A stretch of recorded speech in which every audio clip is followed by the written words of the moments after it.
ఇంకా ఏం చేద్దాం అన్నయ్య, ఏం చేయలేము. ఇంకా ఒక నెల వరకు ఆ సైకో తగ్గడు, మెంటల్ ఎక్కింది వాడికి. అందుకనేసి ఇంకా ఆ వదిన రాదు. ఆ ముగ్గురులో వదినలు ఎవరో తెలియదు, ఆ చిన్నమ్మాయి ఎవరో తెలియదు, పక్కనున్న అక్క ఎవరో తెలియదు. కాబట్టి ఇంకా మనం ఏం చేయలేం. కానీ అంత మీద పడిపోతున్నాడు, మరదలని కూడా చూడడం లేదే. అందుకనేసి ఏమో వాడికి మామూలుగా తననే పెళ్లి చేసి ఇచ్చేసాయి.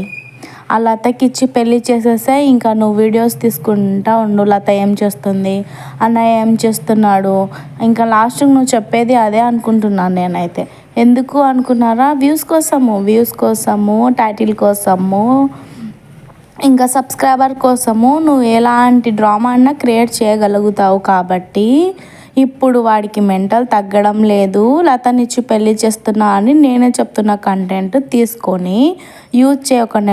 ఒక నెల యూజ్ చేసి మళ్ళీ లతకి అన్నకి పెళ్ళి అనేది ఒక వీడియో, లతకి పట్టు చీరలు తీసుకున్నాం అనేది ఒక వీడియో, బంగారం తీసుకుంటున్నాం అనేది ఒక వీడియో, ఎంగేజ్మెంట్ చేస్తున్నాం అనేది ఒక వీడియో, పెళ్లి ముహూర్తానికి వచ్చిన తర్వాత లత చేసుకోనని చెప్పింది అనేది ఒక వీడియో తీసేసే. ఇంకా నీకు మంచి కంటెంట్ ఉంది. ఆ వ్యూ కూడా తిక్కోల్లో మంచోల్లో.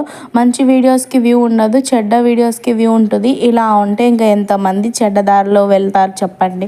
ఇంకా ఇలా కాదు, మనం ఏదో ఒకటి చేయాల్సిందే అనేసి ఇంట్లో అన్న ఏదో చేస్తున్నారు. ఇప్పటికి కూడా చేస్తున్నారు, తెలిసిందే కదా. అసలు చున్నీ లేకుండా ఎన్ని వీడియోస్, ఎలా వల్గారిటీతో వస్తున్నాయి వీడియోస్ మనం అందరం చూస్తున్నాం. ఎందుకు అంటే ఈ సమాజం ఏదైతే ఉందో అది చెడుని ఎక్కువగా చూస్తుంది, అబద్ధాన్ని ఎక్కువగా నమ్ముతారు, కానీ నిజాన్ని నమ్మరు.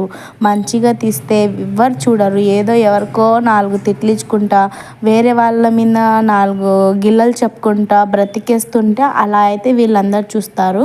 కాబట్టి ఇంకా నువ్వు ఈ వీడియో పాపం ఎక్కువైపోయింది వాడి మెంటల్. ఆ మెంటల్ కాస్త తగ్గాలి అంటే ఒకటి చేస్తున్నాం అనేది ఇంకా లతని చేసి పెళ్లి చేసేసాయి. ఇంకా ఆ వీడియోస్ రన్ చేసేసుకో.